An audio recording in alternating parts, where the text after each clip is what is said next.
تو واقعی اس میں ایک چیختی چلاتی بال پھیلائے ہوئے عورت جو تھی وہ بھاگ نکلی.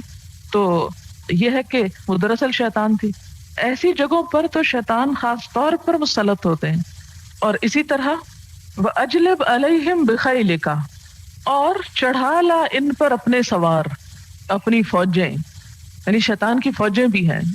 وَرَجِلِكَ، اور اپنے پیادے، پیدل، یعنی انسانوں اور جنوں کے وہ سوار اور پیادے لشکر جو شیطان کے چیلے اور پیروکار اور شیطان ہی کی طرح انسانوں کو گمراہ کرتے ہیں، ان سب کو اکٹھا کر لے. یعنی مراد اس سے یہ کہ ہر ممکن ذریعہ جو شیطان گمراہ کرنے کے لیے استعمال کرتا ہے وہ استعمال کر لو. وَشَارِكْهُمْ فِي الْأَمْوَالِ وَالْأَوْلَادِ، اور شریک ہو جا ان کے مال میں بھی اور اولاد میں بھی. یعنی ان لوگوں کے مال اور اولاد میں اپنا حصہ نکال لے. مال میں کس طرح حصہ لگاتا ہے؟ جیسے کھانے والی مثال کہ جب بسم اللہ پڑھ کر انسان نہیں کھاتا تو وہ شیطان ساتھ شریک ہو جاتا اور وہ مال کا حصہ اڑا لیتا ہے. اور اسی طرح انسان حرام طریقے سے جو مال کماتا ہے یا حرام راستوں پر جو خرچ کرتا ہے. اب دیکھیں کہ انسان کے کھانے اور پانی اور گھر میں شیطان کا جو حصہ ہے، اس پر میں حدیث آپ کو سناتی ہوں. صحیح مسلم میں ہے، حضرت حذیفہ کہتے ہیں کہ ہم نبی صلی اللہ علیہ وسلم کے ساتھ کسی کھانے میں شرکت کرتے تو اس وقت تک اپنا ہاتھ نہ بڑھاتے جب تک آپ خود شروع کرنے کے لیے اپنا ہاتھ نہ بڑھاتے. نبی صلی اللہ علیہ وسلم سے پہلے کوئی نہیں ڈالتا تھا. ایک مرتبہ ہم آپ کے ساتھ کھانے میں شریک ہوئے، ایک لونڈی تیزی سے آئی گویا کوئی اس کا تعاقب کر رہا ہو اور کھانے میں ہاتھ بڑھانے لگی. نبی صلی اللہ علیہ وسلم نے اس لڑکی کا ہاتھ روک دیا. پھر ایک دیہاتی اسی کیفیت کے ساتھ آیا، آپ نے اس کا ہاتھ بھی پکڑ لیا. نبی صلی اللہ علیہ وسلم ہاتھ روک لیتے تھے. فرمایا کہ شیطان کھانا حلال کرنے کے لیے اس لونڈی کو ساتھ لایا تھا، میں نے اس کا ہاتھ پکڑ لیا. پھر اس دیہاتی کو لے کر آیا تاکہ اس کے ذریعے حلال کرے، یعنی اپنا حصہ نکالے. میں نے اس کا بھی ہاتھ پکڑ لیا. قسم ہے اس ذات کی جس کے قبضے میں میری جان ہے، اس شیطان کا ہاتھ لونڈی کے ہاتھ کے ساتھ میرے ہاتھ میں ہے. یعنی میں نے شیطان کو بھی پکڑا ہوا ہے. صحیح حدیث سے، صحیح مسلم کی. آپ نے فرمایا کھانے کے وقت بسم اللہ نہ کہا جائے تو شیطان اس کھانے کو حلال کر لیتا ہے. یعنی کسی بچے یا کسی اور کو ہاتھ نہیں آگے بڑھانے دیتے تھے جب بسم اللہ پڑھ کے، جب تک خود نہیں. بعض اوقات آپ نے دیکھا کہ لوگ بیٹھے تھے نا، الٹے ہاتھ سے اٹھایا ایک کھیرے کا ٹکڑا اور بیٹھ کے باتیں کرتے کرتے کھانا شروع ہونے سے پہلے کھانے لگتے ہیں بغیر بسم اللہ پڑھے. سارا ہی کھانا جو ہے بے برکت ہو جاتا ہے. تو اس طرح نہیں کرنا، ایک دم اکٹھے شروع کرنا چاہیے اور بسم اللہ پڑھ کر شروع کرنا چاہیے. نبی صلی اللہ علیہ وسلم نے ہمیں شیطان سے اپنا مال محفوظ رکھنے کا حکم دیا ہے. اس کا طریقہ یہ ہے کہ اللہ کا نام لے کر دروازہ بند کیا جائے گھر کا، اور برتنوں پر کوئی چیز ڈھانپ دی جائے. جب وہ کھلے رہتے ہیں نا تو اس طرح بھی وہ چیزیں شیطان کے تصرف میں آتی ہیں. جی کھانا وغیرہ ڈھانپ کے رکھا جائے. ہم تو کس کے ڈر سے ڈھانپتے ہیں؟ گرد یا جراثیم کے ڈر سے. لیکن اصل میں تو وہ شیطان ہے جو ان چیزوں سے بھی بڑا دشمن ہے. نبی صلی اللہ علیہ وسلم نے فرمایا اللہ کا نام لے کر دروازہ بند کرو. شیطان بند دروازہ نہیں کھول سکتا. مشکیزے کا منہ بند کرو، یعنی جیسے تھرمس بند کرتے ہیں آپ، اور اس پر اللہ کا نام لو. برتن ڈھانپ دو اور اللہ کا نام لو. چراغ بجھا دو. اس کو مسلم نے روایت کیا ہے. شیطان انسان کے ساتھ اس وقت بھی کھاتا اور پیتا ہے جب وہ بائیں ہاتھ سے کھاتا ہے، الٹے ہاتھ سے. اسی طرح کھڑے ہو کر پینے کے وقت بھی شیطان ساتھ شریک ہوتا ہے.